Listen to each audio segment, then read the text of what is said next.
Dans les années 70, il y a un premier journaliste qui atterrit en Martinique. Dans une discussion amicale, on lui dit « Va chez René, tu vas voir, il a un superbe rhum vieux ». Et donc le journaliste déguste ce rhum et lui écrit Rhum JM, le meilleur rhum vieux du monde.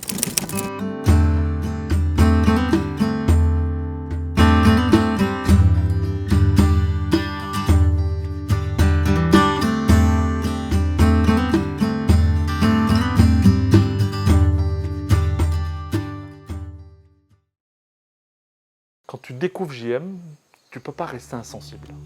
La particularité de notre petite distillerie, c'est qu'elle est nichée au pied de la montagne Pelée, dans un écrin de verdure tout juste fabuleux, avec une biodiversité incroyable. Et notre responsabilité, c'est de préserver cet écosystème. Il faut avoir les deux en même temps. Il faut avoir le soleil pour que la canne puisse être sucrée, mais il faut avoir la pluie pour faire pousser la canne. Donc la canne qu'on transforme et qu'on distille dans notre distillerie provient en totalité de la Martinique. Les 3/4 proviennent des environs immédiats de la distillerie. De chaque parcelle, je vois la distillerie quasiment. On a tous conscience que là, on ne fait que passer et qu'il va falloir laisser justement ce qu'on a utilisé, il faut qu'on le laisse dans les meilleures conditions possibles. Donc en fait, tout le travail agricole qu'on fait, c'est un travail de surface. Mais la vie agricole, elle se passe sous la terre. C'est ce qui passe, c'est toute la biodiversité qu'on trouve à terre, toute la vie écologique, du petit ver du terre, de la nodule, de toutes les interactions qu'il va y avoir entre les éléments fertilisants naturels. Lire un sol, c'est comme lire un livre, si vous voulez, c'est le lire et essayer de le comprendre. Pour éviter de mettre des produits, on utilise de la bagasse, qui est le résidu de la canne broyée. Et ce produit fini est utilisé pour nourrir le sol et empêcher la pousse de mauvaises herbes. Faire pousser de la canne à sucre sur nos terrains avec des obligations, des contraintes, de la responsabilité d'amener de la meilleure canne à sucre possible au sein de notre distillerie. Et puis cette distillerie va nous servir à transformer, à sublimer cette matière première. Mon père était distillateur et maître de chai et après j'ai pris la relève. Et il était très fier de voir que moi j'ai continué ce travail. Il disait la distillation ça ne se fait pas comme ça. Plus c'est comme une clarinette, plus on cherche, plus on trouve des notes.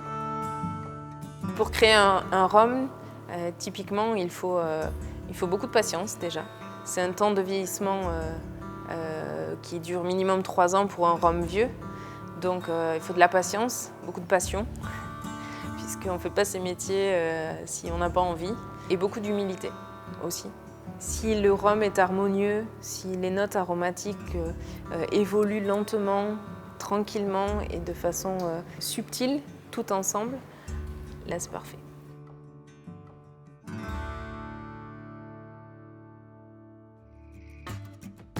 On produit du rhum, on le veut excellent, mais dans notre processus de transformation, on se doit d'être excellent de la même manière que le produit est excellent.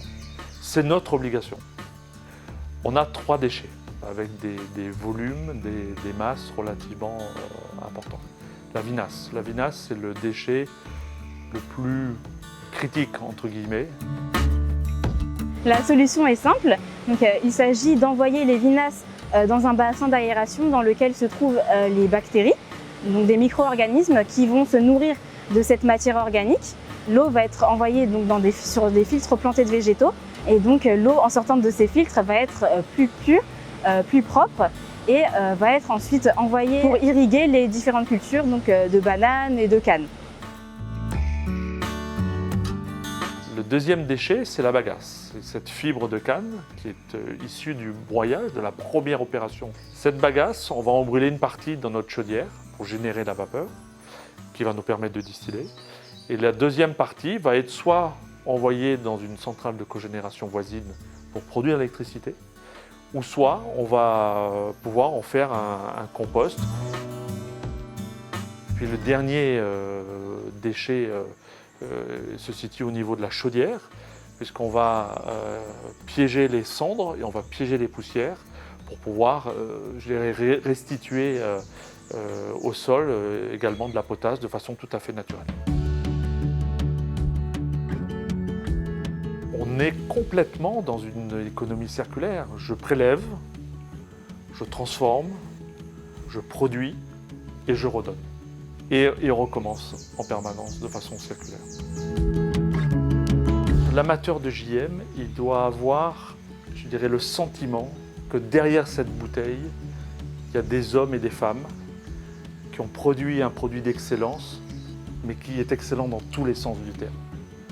Que tous les points critiques ont été étudiés et que quand il met cette bouteille, quand il ouvre cette bouteille pour ses amis, il soit fier de cette bouteille comme nous on a été fiers de la produire.